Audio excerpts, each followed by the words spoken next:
আগে চেক করো, তারপরে বিশ্বাস করবা, ঠিক কিনা? তাহলে এখন থেকে একটা কিছু শুনলে বিশ্বাস করবেন।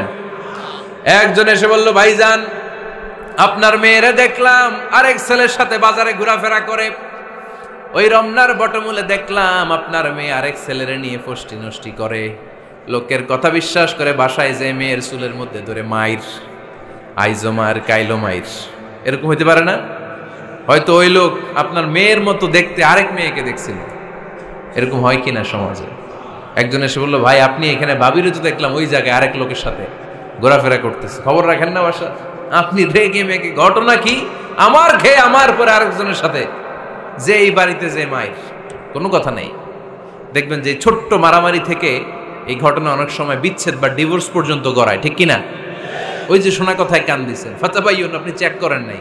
হয়তো আপনার স্ত্রীর মতো দেখতে বা আপনার স্ত্রী যে জামা পরে, যে পোশাক পরে, এরকম পোশাক পরে আরেক নারীকে দেখছে, আপনার বউ না এটা। আপনার মেয়ের ব্যাপারে যে তথ্য দিয়েছে এটা সঠিক নয়, সে আপনার মেয়ের মতো আরেকটা মেয়েকে দেখেছে, এসে আপনার কাছে বলে দিছে, আপনিও বিশ্বাস করছেন। ভেজাল আছে না নাই? এই ভেজালগুলোকে থামানোর জন্য কোরআনে এই বিধানগুলো নাজিল করেছে কে? তাহলে ফরিদপুরের ভাইয়েরা, সমাজটারে সুন্দর রাখার তথ্য একটা শুনলেই বিশ্বাস করবেন না। সিলে কান নিয়ে গেছে শুনলেই সিলের পিছনে দৌড়, নাকি? কি করবেন? আগে কানে হাত দিয়ে একটু দেখবো কান দুইটা আছে না নাই, তারপরে চিলের পিছনে দৌড়ানো। তাহলে এখন থেকে আমরা তথ্য একটা শুনলেই বিশ্বাস করব। তাহলে কি করবেন? বলতে হবে কি করবেন? যাচাই বাছাই, জাস্টিফিকেশন অফ দ্য নিউজ। কোন নিউজ জাস্টিফিকেশন ছাড়া আমরা প্রচার করব, বিশ্বাস করব, শেয়ার করব না।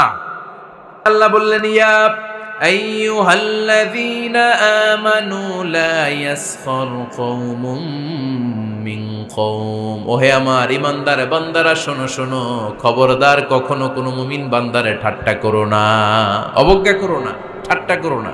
তার মনে কষ্ট হয় এমন কোনো কথা তারে বলো না। নেভার স্কপ অফ এনিবডি, কাউকে নিয়ে ঠাট্টা করবেন না। তার দেহ নিয়ে, তার আকৃতি নিয়ে, তার বংশ নিয়ে।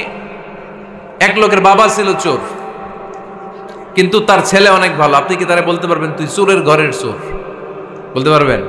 চুরি করছে বাবা, ওর কি দোষ? কথা বলেন। এগুলো কবিরা গুনাহ। আওয়াজ করে বলেন তো, কি গুনাহ?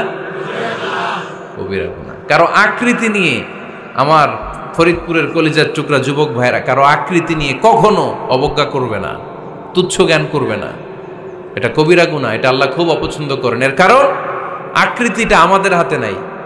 আমাদের কারো নাক লম্বা, কারো খাটো, আমরা কেউ কালো, কেউ সাদা, আমরা কেউ স্মার্ট, কেউ অন্যরকম। তো এই যে আমাদের এক এক ধরনের আকৃতি, এটা কি আমি বানাইছি? আপনি বানাইছেন? দিছে কে?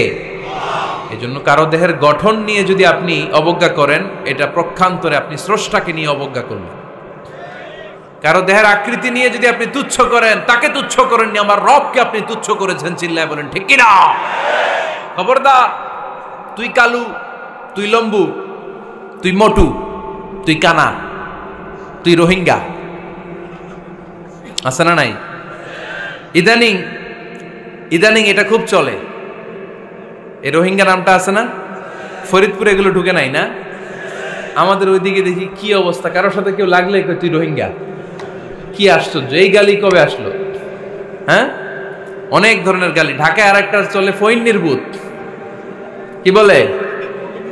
এই এগুলো আগে শুনি নাই আমরা, রিসেন্ট এগুলো বলা শুরু করছে। ফইন নির্বুত, রোহিঙ্গা না। এগুলো বলে আপনি কাউকে অবজ্ঞা করতে পারবেন?